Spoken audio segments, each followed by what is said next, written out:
ಬರೋ ಒಂದು ಕಟ್ಟಿಗೆ ಶೆಡ್ ಅಲ್ಲ, ನೀ ಮನಸ್ಸು ಮಾಡಿ ಇಡೀ ಭೂಮಂಡಲವನ್ನು ಸುಟ್ಟು ಹಾಕೋ ಶಕ್ತಿ ನಿನಗೆ ಜಮಾ ಆಗೈತೋ.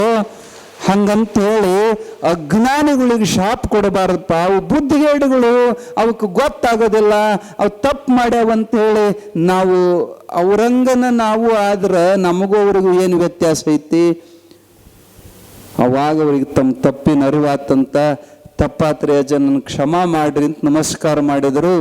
ಅವಾಗ ಸಿದ್ಧಾರೂಢರು ಹೇಳಿದ್ರಂತ, ಬರೇ ನಮಸ್ಕಾರ ಮಾಡೋದಲ್ಲ, ನನಗೆ ಮಾತು ಕೊಡ್ಬೇಕು. ನೀವು ಕೈಯಾಗ ಕೈ ಹಾಕ್ಸ್ಕೊಂಡು ಮಾತು ತಗೊಂಡ್ರು ಮುಪ್ಪಿನಾರ್ಯರು, ನನ್ನ ಜೀವನ ಪರ್ಯಂತ ಯಾರಿಗೂ ನಾ ಶಾಪ ಕೊಡೋದಿಲ್ಲ ಅಂತ ಮಾತು ಕೊಡುವಂತ ಕೈಯಾಗ ಕೈ ಹಾಕೊಂಡು ಅಪ್ಪವರು ಮಾತು ತಗೊಂಡ್ರಂದ್ರೆ ಎಷ್ಟು ಕರುಣಾಮೂರ್ತಿ ಇದ್ರು ಸಿದ್ಧಾರೂಢರನ್ನ ನೀವು ಅರ್ಥ ಮಾಡ್ಕೊಡ್ರಿ.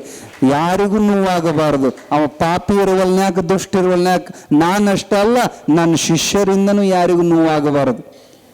ಈ ಇವರು ಮುಸಲ್ಮಾನರು ಮಾತಾಡಕತ್ತಿದ್ರಲ್ಲ, ಅವ ಬಲಿಷ್ಠ ಮಹಾತ್ಮ ಇದ್ದ ಅಂದ್ರೆ ನಮ್ಮನ್ನು ಸುಟ್ಟು ಬಿಡ್ತಿದ್ದ, ಸುಮ್ಮನೆ ಬಡಿಸ್ಕೊಂಡ ನಾವೆಂತ ಮಹಾತ್ಮ ಅಂತ. ಆ ಶಬ್ದಕ್ಕೆ ನಾವಿಲ್ಲಿ ಹೇಳಿದ್ವಿ, ಸಿದ್ಧಾರೂಢರಲ್ಲ ಅವ್ರ ಶಿಷ್ಯನೇ ನೋಡಿದ್ರೆ ಸುಟ್ಟು ಹೋಗುವಂಥ ಶಕ್ತಿ ಇರಬೇಕಾದ್ರೆ. ಏನು ತಾಕತ್ತಿಲ್ಲ ಅಂದ್ರೆ ಸುಮ್ಮನೆ ಬಡಿದ್ರು ಬಡಿಸ್ಕೊಂಡು ಬೈದ್ರು ಬೈಸ್ಕೊಂಡು ಬರ್ತಾರೆ. ಎಲ್ಲ ತಾಕತ್ ಇದ್ದೂ ಕೂಡ ಅದನ್ನು ಪ್ರಯೋಗ ಮಾಡೋದಿಲ್ಲ ಅಂದ್ರೆ ಅದಕ್ಕಂತಾರೆ ನಿಜವಾದ ಮಹಾತ್ಮ ಅಂತ ಹೇಳಿ. ಶಾಪ ಕೊಡಲಾರದ ಸದ್ಭಾವಿ ಜಗದ್ಗುರು ಸಿದ್ಧಾರೂಢಪ್ಪ ಇರ್ಲಿ. ಹಂಗಾದ್ರೆ ಈ ಮಹಾತ್ಮನ ಮುಂದೆ ರಥ ಯಾಕೆ ನಡೆಯುವಲ್ದು? ಅವಾಗ ಯಾವ ದೇವಸ್ಥಾನದ ಅರ್ಚಕ ಹೇಳಿದ್ನಲ್ಲ, ಮಹಾತ್ಮರ ಸಾನ್ನಿಧ್ಯದೊಳಗೆ ರಥ ನಡೀತದಂತ ಹೇಳಿದ್ದ, ಅವ ಮುಂದೆ ಬರ್ತಾನ. ಏಪ್ಪ, ನಾ ಹೇಳ್ದಂಗೆ ನೀವು ಮಾಡ್ಲಿಲ್ರು. ಸಾನ್ನಿಧ್ಯ ಅಂದ್ರೆ ಸಿದ್ಧಾರೂಢರನ್ನ ಕರ್ಕೊಂಡು ಹೋಗಿ ಅಲ್ಲಿ ಕಟ್ಟಿ ಮೇಲೆ ಕುಂದ್ರಸೋದಲ್ಲ, ಅವ್ರನ್ನ ಕರ್ಕೊಂಡು ಬಂದು ತೇರ್ನ್ಯಾಗ ಕುಂದ್ರಸೋದು. ಸಿದ್ಧಾರೂಢರನ್ನ ತೇರ್ನ್ಯಾಗ ಕುಂದ್ರಸಿದ್ರೆ ತೇರು ಎಳಿತತ್ ನೋಡಂತ ಅವಂದ. ಜನಕ್ಕಿದು ಒಪ್ಪಿಗೆ ಆಗಲಿಲ್ಲ. ನಮ್ಮ ಕಾಳಮ್ಮ ಅಂದ್ರೆ ಬೆಂಕಿದ್ದಂಗೆ. ಆ ದೇವಿ ಜಾಗದಾಗ ಅವ್ರನ್ನ ಕುಂದ್ರಿಸಿದ್ರೆ ನಮ್ಮ ಮೇಲೆ ಸಿಟ್ಟಿಗೆ ಹೇಳ್ತಾಳೆ ತಾಯಿ ಅಂತ ಹೇಳಿದಾಗ ಆ ಗೃಹಸ್ಥ ಹೇಳ್ತಾನ, ಕೇಳ್ರಪ್ಪ, ನಾ ಸುಮ್ಕ ಹೇಳಾಕತ್ತಿಲ್ಲ, ನಿನ್ನೆ ರಾತ್ರಿ ನನ್ನ ಕನಸಿನೊಳಗ ಸಾಕ್ಷಾತ್ ಜಗನ್ಮಾತಿ ಕಾಳಿಕಾದೇವಿ ಬಂದು ಅಪ್ಪಣೆ ಮಾಡಿ ಹೋಗ್ಯಾಳ. ಏನಂದ್ರ ನಾಳೆ ಸಿದ್ಧಾರೂಢರನ್ನ ನೀವು ಕುಂದ್ರಸ್ಲಾರದೆ ತೇರು ಎಳೆಯಾಕ ನೋಡಿದ್ರ ನಾ ಮುಂದಕ್ಕೆ ಹೋಗಿ ಕೊಡಂಗಿಲ್ಲ ಅಂತ ಅಮ್ಮ ಹೇಳಿದ್ಲು. ನಾ ಏನಿದು ಕನಸು ಬಿಡು, ಕರೆ ಅಲ್ಲ ಅಂತ ಬೆಳಗ್ಗೆ ಸುಮ್ಮನಾಗಿದ್ದೆ. ಯಾವಾಗ ತೇರು ಸ್ತಂಭನಾತ್, ಮುಂದೆ ಸಾವಿರಾರು ಮಂದಿ ಹೇಳಿದ್ರೆ ಹಗ್ಗ ಹಚ್ಚಿ ಹೇಳಿದ್ರೆ ತೇರು ಅಲ್ಲಾಡುವಲ್ದು. ಅವಾಗ ಕನಸು ಸತ್ಯ ಅಂತ ತಿಳ್ಕೊಂಡೀನಿ. ಅಮ್ಮಂದೇ ಆಜ್ಞೆ ಆಗಿರೋದ್ರಿಂದ ಅವ್ರನ್ನ ಕುಂದ್ರಿಸೋದ್ರಾಗ ಏನು ದೋಷ ಇಲ್ಲ ಅಂದಾಗ ಎಲ್ಲರೂ ಒಪ್ಪಿಕೊಂಡು ಅನಿವಾರ್ಯವಾಗಿ ಸಿದ್ಧಾರೂಢರಿಗೆ ಪ್ರಾರ್ಥನೆ ಮಾಡಿ ಕರ್ಕೊಂಡು ಹೋಗಿ ತೇರಿನ ಮೇಲೆ ಕುಂದ್ರಿಸಿದ್ರು. ಪೀತಾಂಬರವನ್ನು ಹಚ್ಚಿ ಹೂಮಾಲೆಗಳಿಂದ ಅಲಂಕಾರ ಮಾಡಿ ಸಿದ್ಧಾರೂಢಪ್ಪ ಮನಸ್ಸಿನ ನಗ ಕತ್ತಿದ್ರಂತ. ಇದೆಲ್ಲ ಮಾಯಾ, ಇದ್ರಾಗ ಏನು ಸತ್ಯಾಂಶ ಇಲ್ಲ. ಈ ಪ್ರಾರಬ್ಧ ಒಂದು ತಾಸಿನ ಹಿಂದೆ ಹೊಡೆಸ್ತು, ಬಡಿಸಿತ್ತು, ಹೌದಲ್ಲ? ಈ ಪ್ರಾರಬ್ಧ ಈಗ ತೇರಿನ ಮೇಲೆ ಕುಂದ್ರಿಸಿ ಮೆರಸಾಕತ್ತೈತಿ. ಯಾವಾಗ ಪ್ರಾರಬ್ಧ ಹೆಂಗೆ ಕೈ ಕೊಡ್ತದಂತ ಗೊತ್ತಿಲ್ಲ. ನಮ್ಮನ್ನೆಲ್ಲ ದೊಡ್ಡ ದೊಡ್ಡ ಮಹಾತ್ಮರು ಸಹಿತ ಈ ಪ್ರಾರಬ್ಧ ಬಿಟ್ಟಿಲ್ಲ. ಬಾಪುವಿದೆಯೇ ನಿನಗೆ ಬಲ್ಲಿದರು ಬೇರುಂಟೆ, ರೂಪುಗೆಡಿಸಿದ ಬಲ್ಲ ಮಹಿಮರನು ವಿಧಿ ಅಂತಾರೆ ಅದಕ್ಕೆ. ಬಡಿಸೇತ್ ಇನ್ನೊಂದು ಸ್ವಲ್ಪ ಹೊತ್ತಿನ ಹಿಂದೆ ಈಗ ಅಲ್ಲೇ ತೇರ್ನ್ಯಾಗ ಕುಂದ್ರಿಸಿ ಮೆರಸಾಕತ್ತೈತಿ. ಯಾವಾಗ ಸಿದ್ಧಾರೂಢಪ್ಪಗೆ ಅಲಂಕಾರ ಮಾಡಿ ಸುಮಂಗಲೆಯರ ಮಂಗಳಾರತಿ ಮಾಡಿ ಜೈಕಾರ ಹಾಕಿದ್ರು, ಯಾರು ಇನ್ನು ತೇರು ಮುಟ್ಟಿಲ್ಲ, ಯಾರು ಇನ್ನು ಹಿಡ್ದಿಲ್ಲ, ಇನ್ನು ತೇರಿನ ಹಗ್ಗ ಹಿಡಿಬೇಕನ್ನೋದ್ರೊಳಗ ತನ್ನಿಂದ ತಾನೇ ತೇರು ದುಡು ದುಡು ದುಡು ದುಡು ಹೊರದು ಹೊಡಕ್ಕೆ ಚಲೋ ಮಾಡುತ್ತೆ. ಈ ಪವಾಡವನ್ನು ಕಣ್ಣಾರು ಕಂಡು ಜನ ಜಯ ಜಯಕಾರವನ್ನು ಗರ್ಜಿಸಿದ್ರು. ಹೆಂಗೆ ಪ್ರವಾಹ ಬಂದಾಗ ಕಲ್ಲು ಕಟ್ಟಿಗೆ ಎಲ್ಲಾದ್ರೂ ಕೂಡ ಹೊಕ್ಕವಲ್ಲ, ಹಂಗೆ ಆನಂದ ಪ್ರವಾಹದೊಳಗೆ ಭಕ್ತರು ಅಭಕ್ತರು ಕುಣದಾಡಿ ಜಿಗದಾಡಿ ಪವಾಡವನ್ನು ಕಣ್ಣಾರು ನೋಡಿದ್ರು. ಸಾವಿರಾರು ಮಂದಿ ನೋಡಿ ಆ ಪಾದಗಟ್ಟಿತನ ತನ್ನಿಂದ ತಾನೇ ತೇರು ಹೋಗಿ ಪಾದಗಟ್ಟಿ ಮುಟ್ಟಿ ನಿಲ್ತು. ಅಜ್ಜನನ್ನ ಹೆಂಗೆ ಹೊತ್ಕೊಂಡು ಬಂದ್ರಂದ್ರೆ ಅಗದಿ ದೊಡ್ಡ ಮೆರವಣಿಗೆ. ಭಕ್ತರು ಹೆಗಲೇ ಪಲ್ಲಕ್ಕಿ ಆನಂದದಿಂದ ಜಯ ಜಯಕಾರ ಹಾಕಿ ಕುಣಿದಾಡ್ಕೊಂಡು ಭಜನೆ ಮಾಡ್ಕೊಂಡು ಹೊತ್ಕೊಂಡು ಬಂದು ಪೀಠದ ಮೇಲೆ ಕುಂದರಿಸಿದ್ರ ನುಗ್ಗಲು ಪಾದಕ್ಕೆ ನಮಸ್ಕಾರ ಮಾಡಕ್ಕೆ ನಮ್ಮ ಮಂದಿ ಇಟ್ಟು ಬೆರಕೆ ಐತಂದ್ರೆ ಚಮತ್ಕಾರ ಇದ್ರೆ ನಮಸ್ಕಾರ. ಮೊದಲು ಅದಾಸಾದು ಬಾಗ್ಲಾಗ ಬಂದ್ರೆ ರೊಟ್ಟಿ ಕೊಟ್ಟಿಲ್ಲ ಇವರು.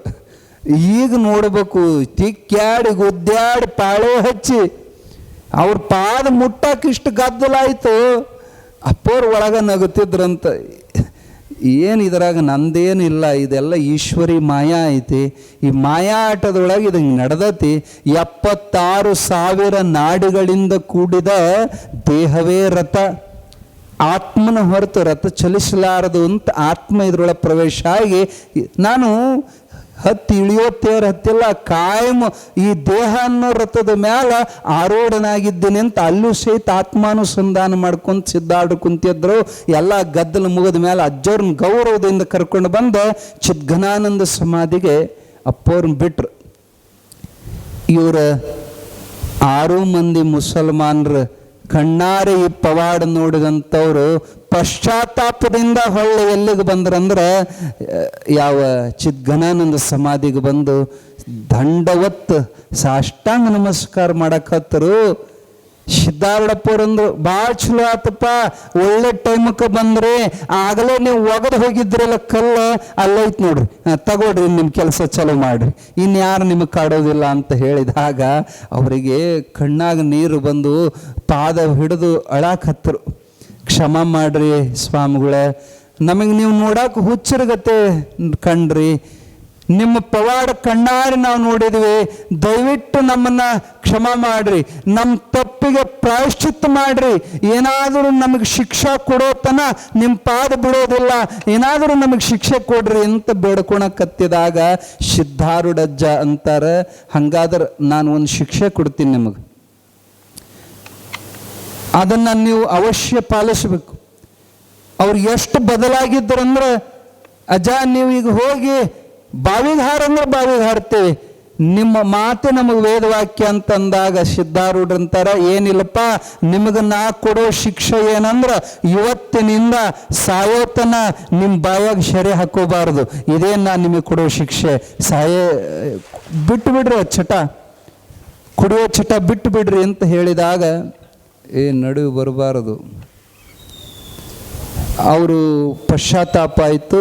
ಅವತ್ತಿನಿಂದ ಅವ್ರ ಜೀವಮಾನದೊಳಗೆ ಸಾಯೋತನ ಅವರು ಶೆರೆ ಕುಡಿಲಿಲ್ಲ. ಸಿದ್ಧಾರೂಢರ ನಿಕಟ ಭಕ್ತರಾಗಿ ಅವರು ಸೇವಾ ಮಾಡುವಂಥವ್ರಾದರು. ಎಷ್ಟು ದಯೆ ನೋಡ್ರಿ ಅವ್ರದ್ದು. ತಮ್ಮನ್ನ ಹೊಡೆದು ಬಡದಂಥ ಪಾಪಿಗಳಿಗೆ ಸಹಿತ ಶಿಕ್ಷಾ ಅಂದ್ರೆ ಅವ್ರ ಕಲ್ಯಾಣ ಆಗೋ ಶಿಕ್ಷೆ ಕೊಟ್ಟರು ನೋಡ್ರಿ.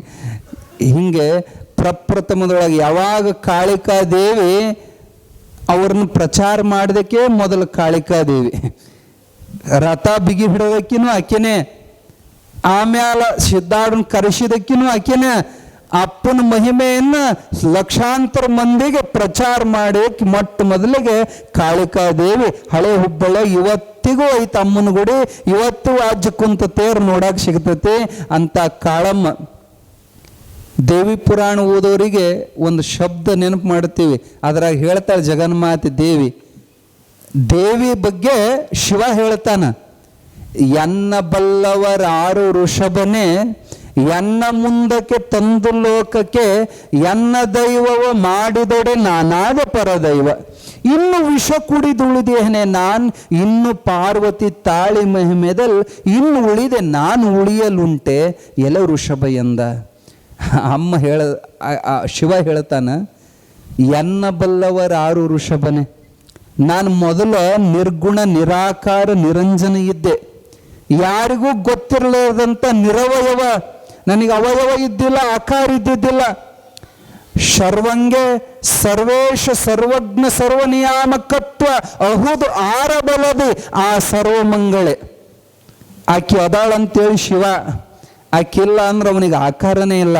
ಅವನಿಗೆ ರೂಪ ಕೊಟ್ಟಕ್ಕೆ, ಅವನಿಗೆ ಸರ್ವಜ್ಞತ್ವ, ಸರ್ವೇಶತ್ವ, ಸರ್ವ ನಿಯಾಮಕತ್ವವನ್ನು ಅನುಗ್ರಹ ಮಾಡಿದಕ್ಕೆ ಅಮ್ಮ ಗೌರಿ ಅದಾಳಂತೇಳಿ ಶಿವ, ಅಂಬ ಅದಾಳಂತೇಳಿ ಸಾಂಬ.